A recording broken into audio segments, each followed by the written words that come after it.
الحمد لله رب العالمين والعاقبة للمتقين والصلاة والسلام على أشرف الأنبياء والمرسلين محمد وعلى آله وصحبه أجمعين. أعوذ بالله من الشيطان الرجيم. بسم الله الرحمن الرحيم. ألا إن أولياء الله لا خوف عليهم ولا هم يحزنون الذين آمنوا وكانوا يتقون. صدق اللہ العلی العظیم. سامعین اکرام، اولیاء اکرام کی بارگاہ میں ادب، اسی موضوع پر کلام جاری ہے بہت دن سے الحمدللہ. آج شروعات ایک حدیث سے کرتے ہیں جو جامع الاحادیث کے اندر آئی ہے. اسی طرح کی ایک اور حدیث سنن ترمذی کے اندر بھی موجود ہے. تو لفظ الگ الگ ہیں لیکن معنی دونوں کا تقریباً ایک ہی ہے. تو جامع الاحادیث سے آپ کو رسول اکرم صلی اللہ علیہ وسلم کا ایک فرمان سناتے ہیں. فرمایا رسول اکرم صلی اللہ علیہ وسلم نے کہ من التمس رضا اللہ، جو شخص اللہ کی رضامندی طلب کرتا ہے، بسخط الناس، لوگوں کی ناراضگی مول لیتے ہوئے، رضی اللہ عنہ، اللہ اس سے راضی ہو جاتا ہے، وارضى عنہ الناس، اور لوگوں کو بھی اس سے راضی کر دیتا ہے، لوگوں کے دل میں بھی اس کے لیے رضامندی بھر دیتا ہے.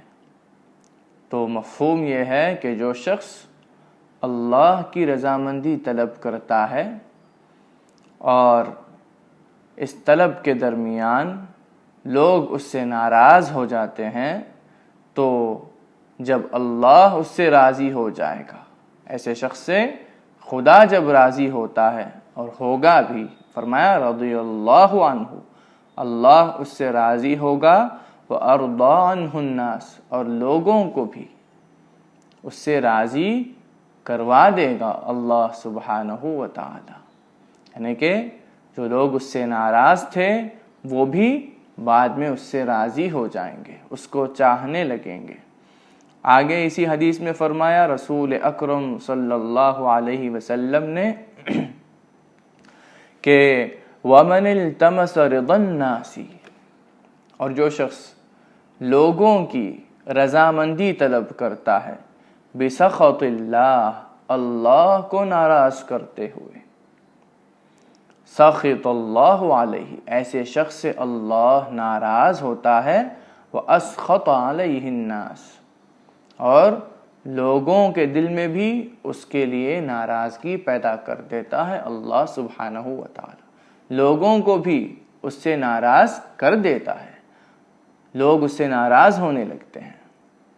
یعنی کہ جو شخص اللہ کی رضامندی کی پرواہ کیے بغیر لوگوں کو راضی کرنے میں لگتا ہے اور اس درمیان وہ اللہ کو ناراض کر بیٹھتا ہے، ایسے شخص سے اللہ بہت ناراض ہوتا ہے. اور جن کو وہ راضی کرنے کی کوشش کر رہا تھا، جن لوگوں کو وہ راضی کرنے کی کوشش کر رہا تھا، وہ بھی اس سے ناراض ہو جاتے ہیں. اللہ ان کے دل میں ناراضگی بھر دیتا ہے. تو اس حدیث سے ہمیں سمجھ میں آتا ہے کہ مرید کو چاہیے کہ وہ ہمیشہ رب العالمین کی رضامندی کی پرواہ کرے. اللہ کی رضامندی کو ترجیح ہمیشہ دینا ہے مرید کو. کسی اور کی رضامندی ملے یا نہ ملے، خدا کی رضامندی کو ہر دم پانا ہے مرید کو. اور ہم نے پچھلے ویڈیو میں سمجھایا کہ اللہ کی رضامندی جس طرح رسول اکرم صلی اللہ علیہ وسلم کے زمانے میں آپ کی بارگاہ سے ملتی تھی، جو شخص رسول اکرم صلی اللہ علیہ وسلم سے جڑ جاتا تھا، آپ سے تعلق قائم کرتا تھا اور آپ کو راضی کر لیتا تھا، اس سے خدا جس طرح راضی ہو جاتا تھا رسول اکرم صلی اللہ علیہ وسلم کے زمانے میں، اسی طرح آج کے دور میں حضور اکرم صلی اللہ علیہ وسلم کے وارث بن کر جو اولیاء کرام تشریف لاتے ہیں، ان کو اگر کوئی شخص راضی کر دیتا ہے تو اس کو بھی اللہ کی رضامندی مل جاتی ہے. تو ہم نے سمجھایا پچھلے ویڈیو میں کہ اللہ کی رضامندی مرید کو آج کے دور میں اولیاء کرام کی بارگاہ سے ملے گی، انہی کی بارگاہ سے ملے گی. تو جس بارگاہ سے اللہ کی رضامندی ملنے والی ہو، اس بارگاہ میں جانے سے، اس بارگاہ سے جڑنے سے، اس بارگاہ میں صحبت اختیار کرنے سے اگر کوئی شخص آپ کو روکتا ہے تو اس کی بات ہرگز نہ مانیے گا. یہ ہم نے سمجھایا. اور ہم نے والدین کی بھی مثال دی. اگر والدین منع کرتے ہیں کہ فلاں پیر کی بارگاہ میں مت جاؤ، ایسی کوئی بات کہتے ہیں، تو اس معاملے میں والدین کی بات بھی مرید کو نہیں ماننی ہے، اس معاملے میں ان کی بھی پیروی نہیں کرنی ہے. ہم نے سمجھایا، پچھلے ویڈیو میں تفصیل سے سمجھایا. اب ایک اور سوال اٹھتا ہے کہ جو اساتذہ ہیں مرید کے، ان کا بھی تو بڑا مقام ہے. ضرور ہے، ان کا بھی بڑا مقام ہے. ان کا ادب کرنا چاہیے، احترام کرنا چاہیے. اساتذہ سے مراد مرید کو جنہوں نے تعلیم دی ہو، بچپن میں تعلیم دی ہو، قرآن پڑھنا سکھایا ہو، دین کے احکام سکھائے ہوں، یا پھر اگر مرید کسی مدرسے میں عالمیت کا کورس کیا ہو، مرید نے کیا ہو، تو اس کے تو بہت سارے اساتذہ ہوں گے. فقہ کے الگ استاد ہوں گے، تفسیر کے ایک استاد ہوں گے. جتنا بڑا مدرسہ ہے اتنے زیادہ استاد ہوں گے اس کے. اصول الفقہ کے الگ استاد ہوں گے، حدیث کے الگ استاد ہوں گے، تجوید کے الگ استاد ہوں گے. تو یہ سب جو اساتذہ ہیں، ان کا ادب کرنا ہے، ان کا احترام کرنا ہے، ان کا حکم ماننا ہے. لیکن اگر یہ بھی مرید کو اللہ کے ولیوں سے دور کرتے ہیں،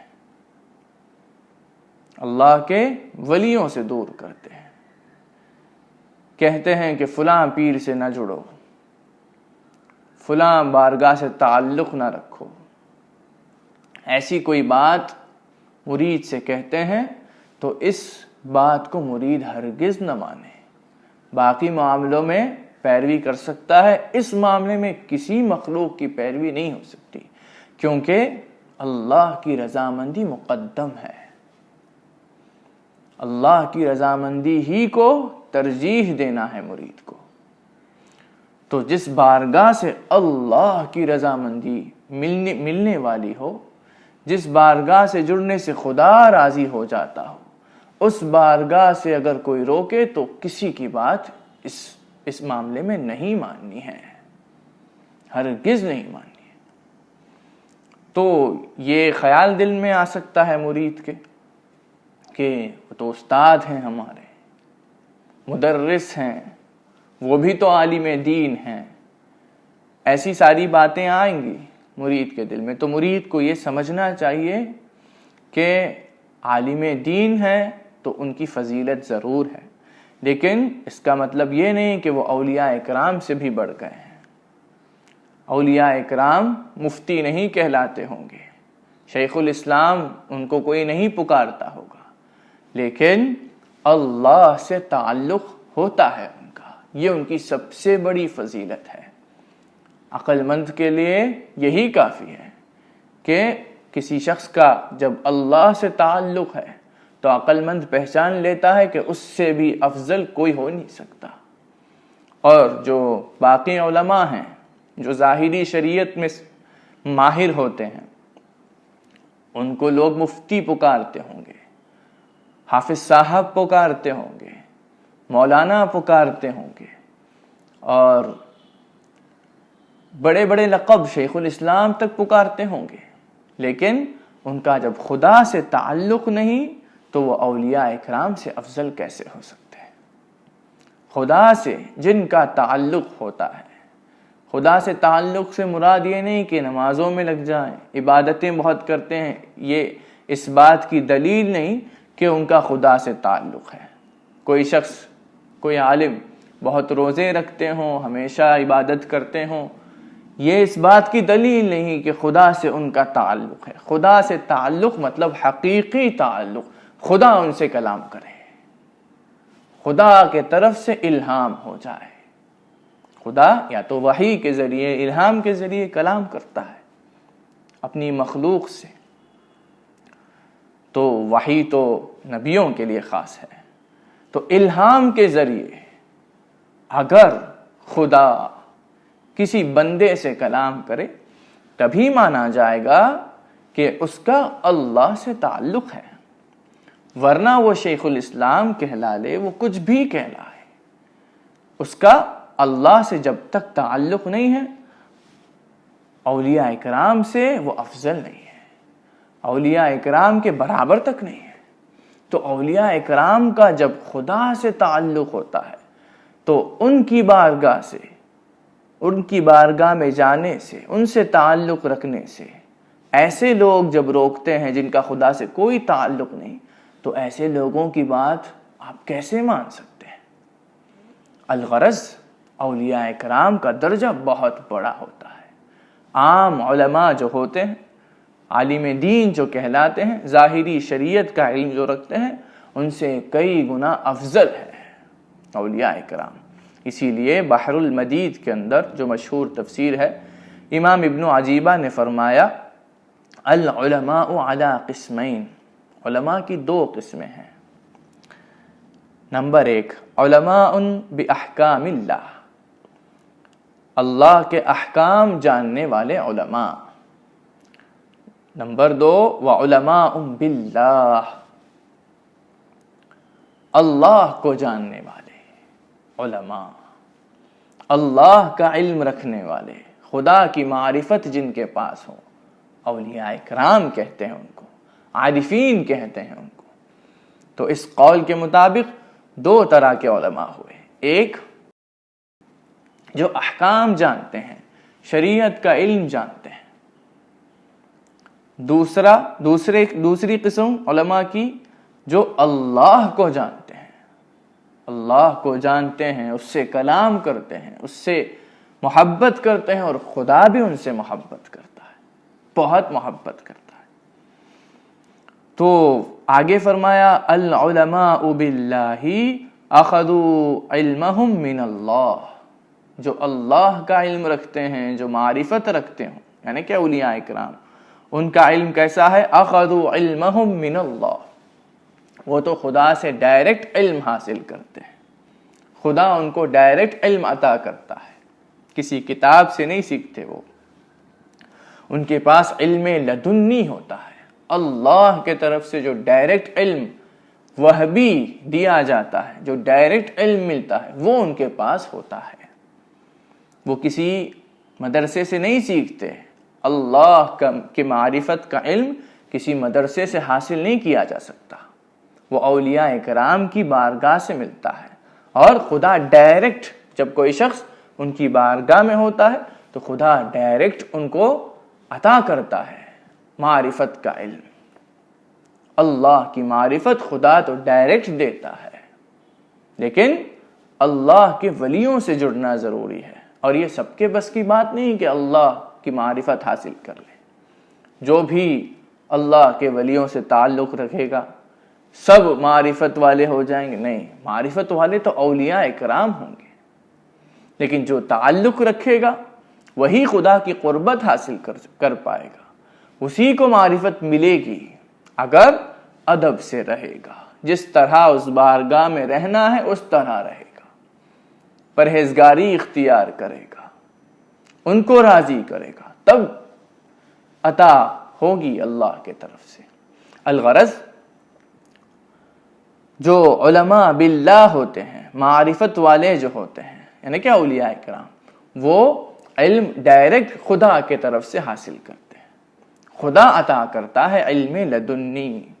والعلماء بالاحکام اخذوا علمهم عن الاموات.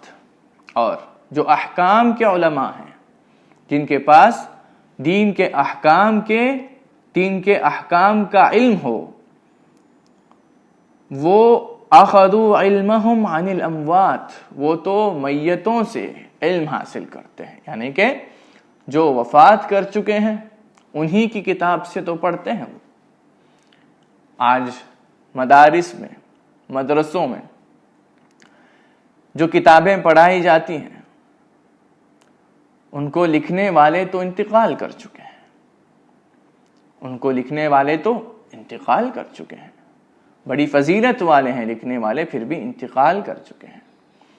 انہی کتابوں سے علم سیکھتے ہیں، لیکن اللہ کے اولیاء اکرام تو خدا سے علم سیکھتے ہیں، خدا سے علم حاصل، خدا کی طرف سے ڈائریکٹ ان کو علم ملتا ہے، علم لدنی ملتا ہے. تو جو علماء ہیں ظاہری شریعت کے احکام جاننے والے جو علماء ہیں، وہ علم کہاں سے حاصل کرتے ہیں؟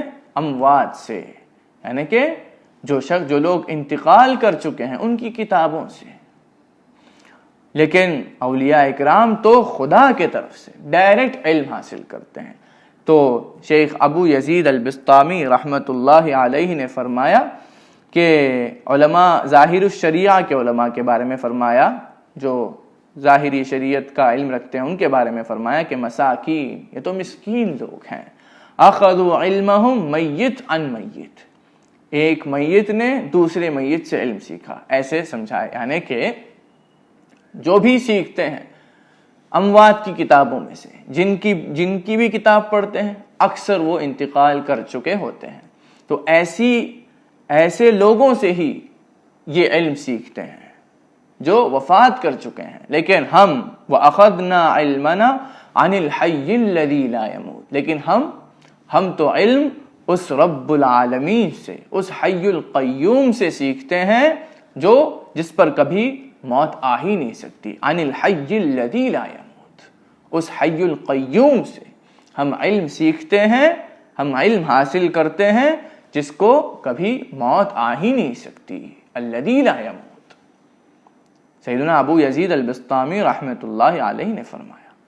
تو یہ سب اقوال کو سن کے آپ یہ نہ سمجھیں کہ ہم علماء کے خلاف ہیں، ہم بھی کسی مدرسے سے پڑھ کر آئے تو ہم اپنے ہی خلاف کیسے بات کر سکتے ہیں. دیکھیے، ہم تو آپ کو یہ سمجھا رہے ہیں کہ صرف کتاب پڑھ لینے سے فضیلت نہیں حاصل ہوتی. عالم کہلا سکتا ہے انسان، لیکن اللہ سے جب تک اس کا تعلق نہیں، وہ اولیاء اکرام سے بھی نیچے درجے پر ہی ہے، اولیاء اکرام کے برابر ہو ہی نہیں سکتا. وہ اولیاء اکرام کبھی کسی مدرسے میں پڑھے نہیں ہوں گے، لیکن ان کے پاس تو معرفت ہے، اللہ کا علم ہے، علم لدنی ہے. تو یہ سمجھانے کے لیے ہم یہ سارے اقوال بیان کر رہے ہیں. سیدنا ابو یزید البسطامی نے جو کہا کہ مسکین لوگ ہیں، ان کی بھی نیت کیا نہیں تھی؟ ان کو ذلیل کرنے کی نیت نہیں تھی، نہیں، بس یہ سمجھانا مقصد ہے کہ اولیاء اکرام تو خدا سے علم سیکھتے ہیں، خدا سے تعلق رکھتے ہیں. اولیاء اکرام تو اس حی القیوم سے علم حاصل کرتے ہیں جس پر کبھی موت آ ہی نہیں سکتی. لیکن جو ظاہر الشریعہ کے علماء ہیں وہ تو کتابوں سے علم سیکھتے ہیں اور کتاب لکھنے والے تو وفات کر چکے ہیں. یہ سمجھا رہے ہیں, یہ فرق سمجھا رہے ہیں. بہت بڑا فرق ہے نا, یہ آسمان زمین کا فرق ہے کہ جو شخص کتاب سے علم سیکھے وہ کیسے اللہ سے ڈائریکٹ علم سیکھنے والوں سے افضل ہو سکتا ہے. تو ان دونوں کے درمیان آسمان زمین کا فرق ہوتا ہے. تو علماء کو چاہیے کہ لوگوں کو اللہ کے ولیوں کی فضیلت بیان کریں. آپ کے جو استاد ہوں, آپ اگر کسی مدرسے سے پڑھے ہوں, اکثر لوگوں کے کوئی نہ کوئی استاد تو ہوں گے, کم از کم قرآن پڑھنا جنہوں نے آپ کو سکھایا ہوگا وہ بھی تو آپ کے استاد ہیں. تو اگر وہ محقق ہیں, اگر ان کو ان کے علم سے فائدہ ہوا ہے تو ضرور وہ آپ کو اللہ کے ولیوں سے قریب کریں گے, اللہ کے ولیوں سے تعلق رکھنا سکھائیں گے, ان سے دور ہونے کو نہیں کہیں گے.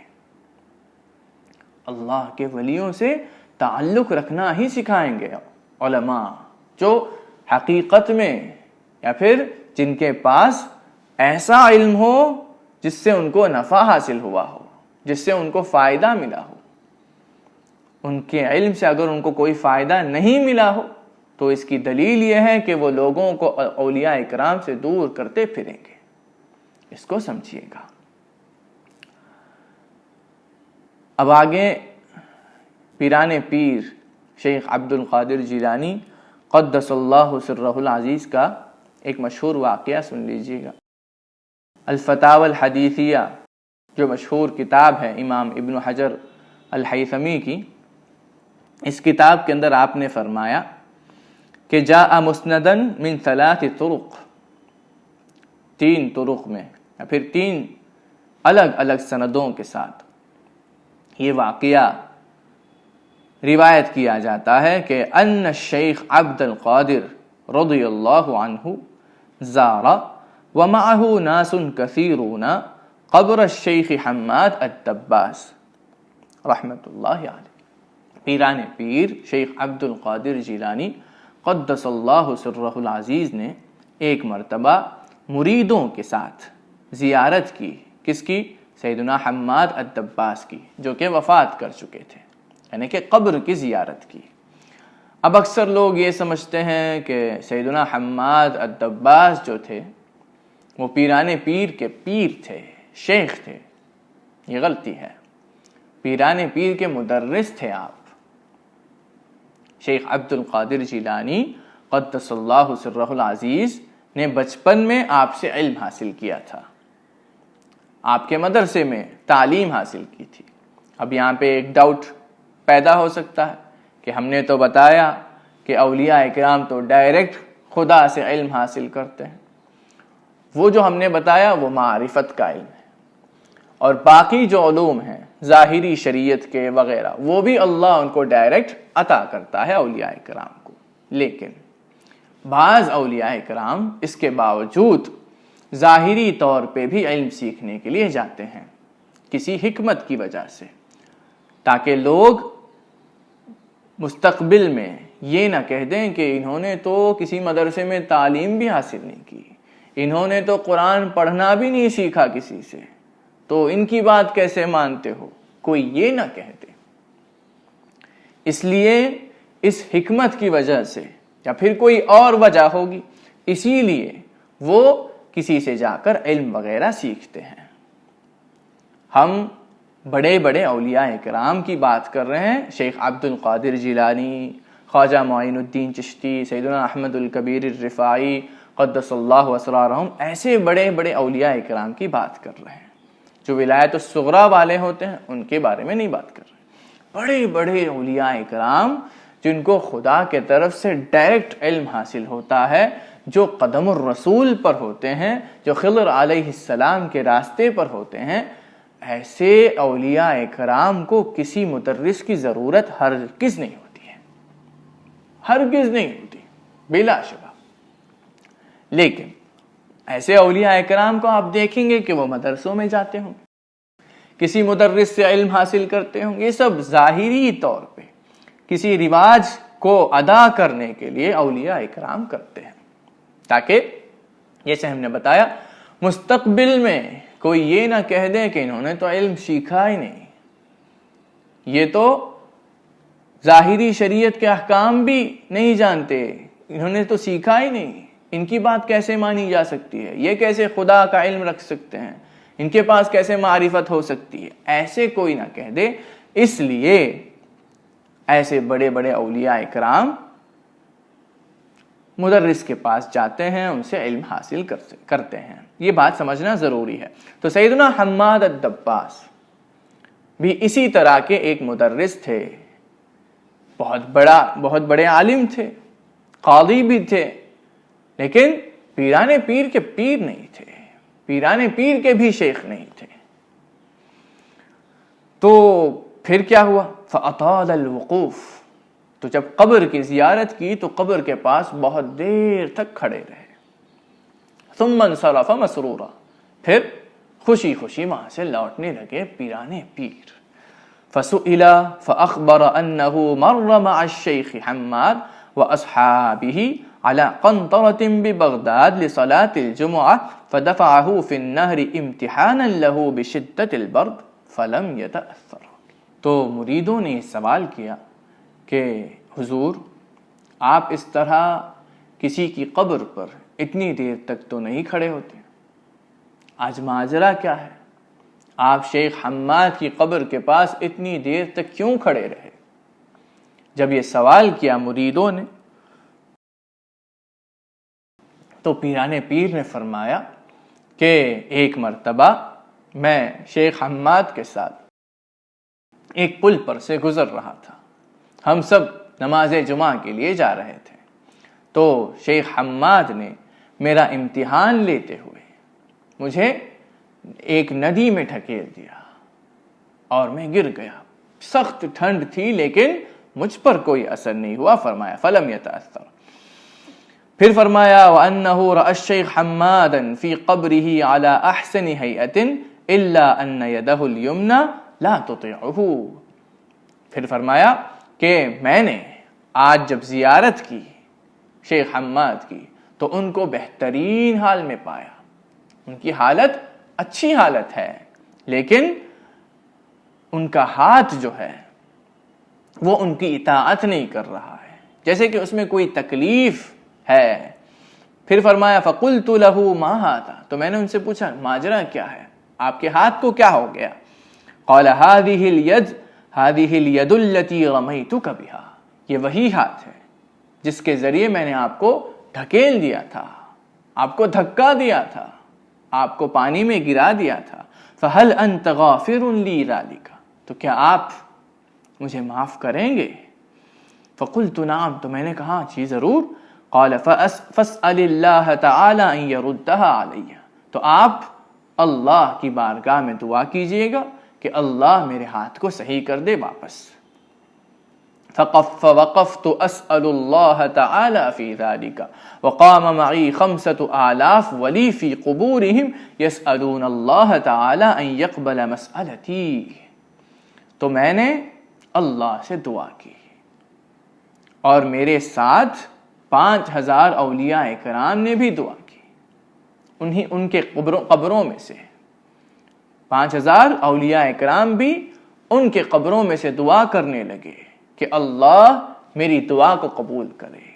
آگے فرمایا فما زلت اسأل اللہ تعالی فی ذلک حتی رد اللہ تعالی یدہ وصافحنی بہا، میں لگاتار دعائیں کرنے لگا، لگاتار اللہ سے مانگنے لگا، یہاں تک کہ اللہ رب العزت نے ان کے ہاتھ کو صحیح کر دیا۔ وصافحنی بہا، صرف اتنا ہی نہیں، اسی ہاتھ سے شیخ حماد نے مجھ سے مصافحہ بھی کیا۔ اب یہاں پر اتنی لمبی دعائیں کرنے کی کیا ضرورت پڑ گئی؟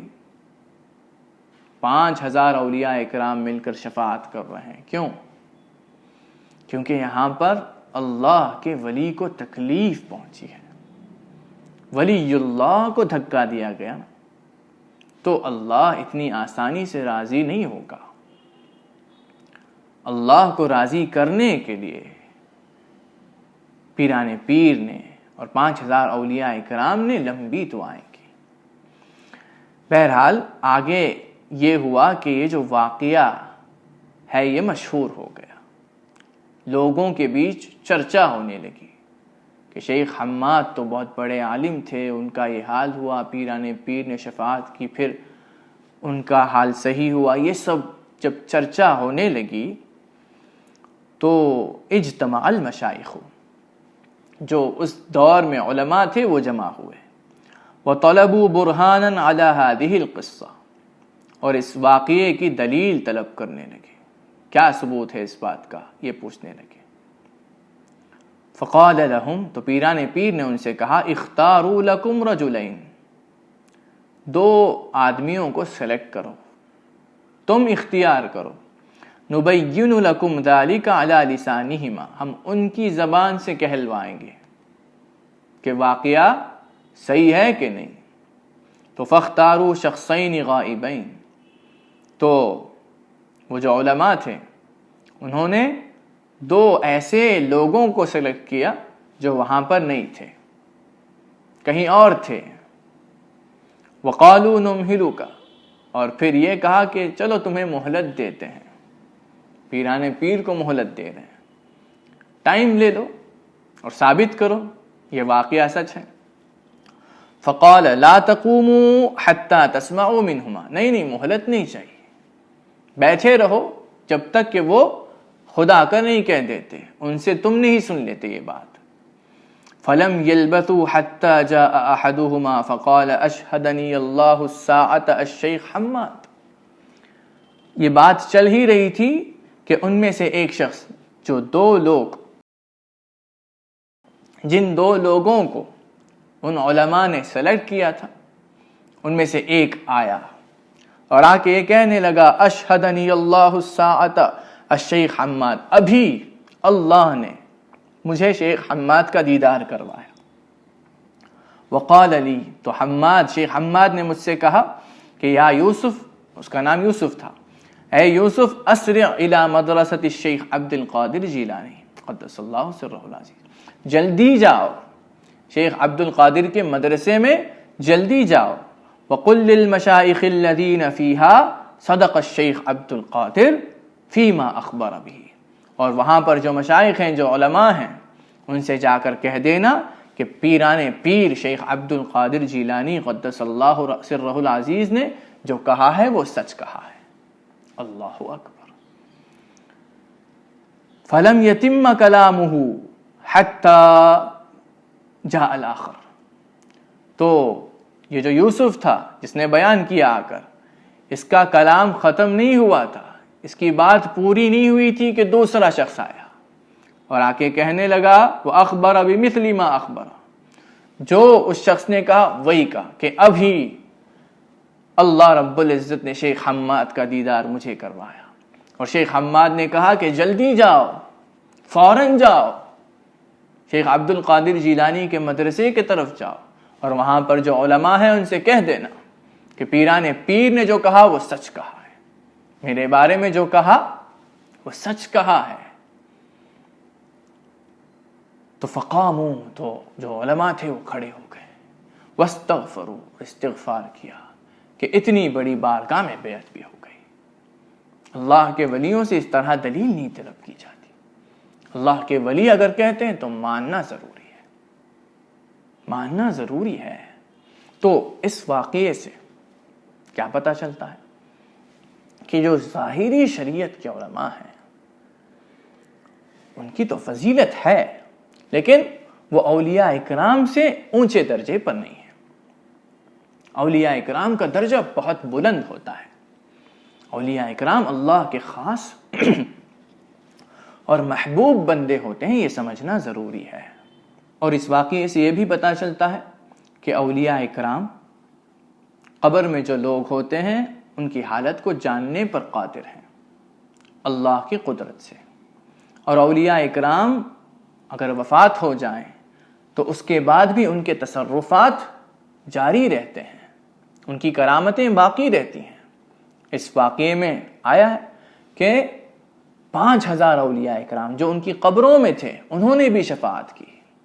تو معلوم یہ ہوا کہ اولیاء کرام کی تصرفات ان کی وفات کے بعد بھی جاری رہتے ہیں. یہ سمجھنا ضروری ہے.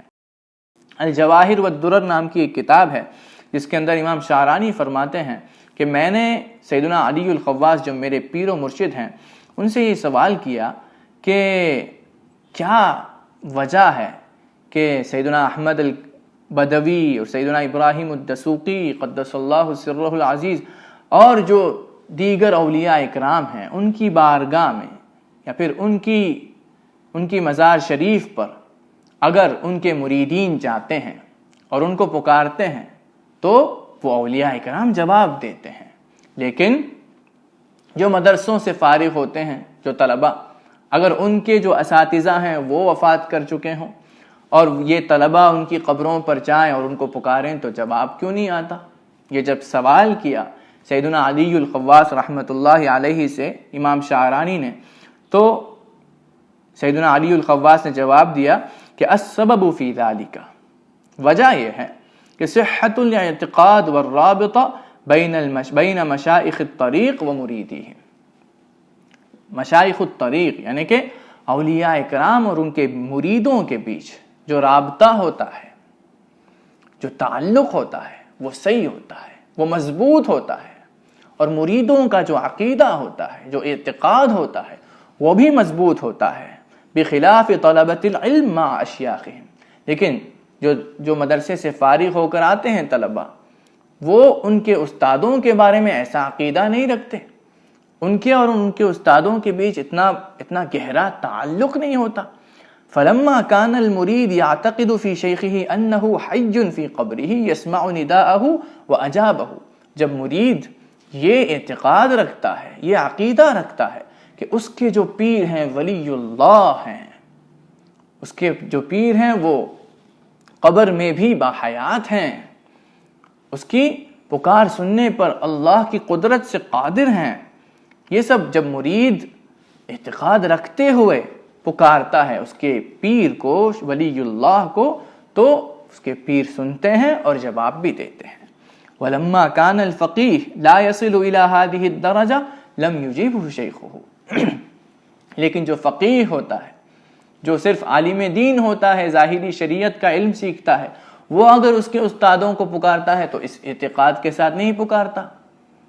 اس کے اندر اعتقاد اگر ایسا ہو پھر بھی کمزور ہوتا ہے، اس لیے اس کے استاد اس کو جواب نہیں دے پاتے. تو اگر اعتقاد صحیح ہونا ہے، اس طرح کا عقیدہ دل میں مضبوط ہونا ہے کہ اللہ کے اولیاء کرام وفات کے بعد بھی سننے پر اور جواب دینے پر قادر ہیں، اس کی تحقیق ہونی ہے تو اللہ کے ولیوں سے جڑنا ہے. ان کی صحبت میں جب آپ رہیں گے اور کبھی اس طرح کی زیارتیں کریں گے، اولیاء کرام کے ساتھ قبروں کی زیارت وغیرہ کریں گے، تو کبھی کبھی آپ کو بھی ان کے فیض سے قبر کی آواز سنائی دے گی تو آپ کو یقین ہو جائے گا. تو یقین ثابت کرنے کے لیے، یقین کو سٹرانگ بنانے کے لیے یہ ضروری ہے کہ آپ اللہ کے ولیوں سے جڑ جائیں. اور ایک اور بات سمجھ لیجئے کہ جو استاد لوگ ہیں، جو عالم دین ہیں، اگر ان کے شاگردوں میں سے کوئی اللہ کے ولی بن جائیں تو اس عالم دین کو چاہیے کہ وہ بھی اس ولی اللہ کے فیض کو پانے کے لیے آئے. اگر کوئی اور ولی اللہ نہیں ملے اور وہ استاد بن کر بیٹھے ہیں اور ان کے شاگرد جو ہیں وہ خدا کے ولی بن گئے ہیں، تو فیض حاصل کرنے کے لیے ان کو بھی آنا ہے، ادب سے آنا. یہ نہیں سوچیں یہ تو میرا شاگرد ہے، نہیں، یہاں پہ اللہ کے ولی ہو گئے ہیں. وہ اللہ کے ولیوں کا احترام سب کو کرنا ہے. اسی لیے امام ابن عجیبہ رحمۃ اللہ علیہ نے اپنی تفسیر بحر المدید کے اندر فرمایا اما الخضوع للاولیاء العارفین باللہ علی غیر وجہ العبادہ فہو عین الخضوع للہ. اللہ کے ولیوں کی بارگاہ میں خضوع اختیار کرنا. خضوع سے مراد ادب سے رہنا، احترام کرنا، خاکساری اختیار کرنا، یہ سب خضوع میں شامل ہے. علی غیر وجہ العبادہ، عبادت تو صرف اللہ کی ہونی چاہیے، کسی اور مخلوق کی عبادت ہرگز نہیں کی جا سکتی، یہ شرک ہے۔ لیکن خضوع اختیار کرنا یعنی کہ خاکساری کے ساتھ اس بارگاہ میں رہنا، ادب سے اس بارگاہ میں رہنا، فہو عین الخضوع للہ، اللہ کے لیے خضوع اختیار کرنے کے برابر ہے۔ یہ امام ابن عجیبہ نے اپنی تفسیر بحر المدید کے اندر فرمایا۔ یہ سب فرمانے کے بعد امام ابن عجیبہ رحمۃ اللہ علیہ نے یہ بھی فرمایا کہ وَلِأَجَلِ هَذَا وَجَبَ عَلَى مَنْ أَرَادَ الْوُصُولِ إِلَى اللَّهِ أَنْ يَتَّخِذَ شَيْخًا عَارِفًا۔ مفہوم یہ ہے کہ ہر وہ شخص جو اللہ تک پہنچنا چاہتا ہو اس پر یہ لازم ہے کہ وہ ایک شیخ کو اختیار کرے، ایک شیخ جو عارف ہوں ان کی صحبت اختیار کرے، یہ لازم ہے۔ تو میں بہت بڑا عالم ہوں، میں نے شریعت کا علم سیکھ رکھا ہے، میں فاضل ہوں، میں مفتی ہوں، لوگ مجھے شیخ الاسلام پکارتے ہیں، میں تو بڑا مقرر ہوں، یہ سب سمجھ کر آپ بیٹھے رہیں گے تو اللہ کی قربت نہیں ملے گی۔ اللہ کی قربت کتابوں سے حاصل نہیں کی جا سکتی، کتابوں سے چند احادیث حفظ کر لینے سے، لوگوں کے سامنے چند تقریریں کر لینے سے اللہ کی قربت نہیں ملے گی۔ اللہ کی قربت آپ چاہتے ہیں، اللہ تک پہنچنا آپ چاہتے ہیں تو ایسے لوگوں کی بارگاہ میں پہنچنا ضروری ہے جو خدا تک پہنچ چکے ہوں۔ اللہ کے ولیوں سے جڑنا ضروری ہے، ان سے تعلق رکھنا ضروری ہے۔ تو اس کا خیال رکھیے گا۔ اللہ رب العزت سے دعا ہے کہ اللہ ہم سب کو اس کے ولیوں سے جوڑ دے۔ آمین۔ وآخر دعوانا الحمدللہ رب العالمین۔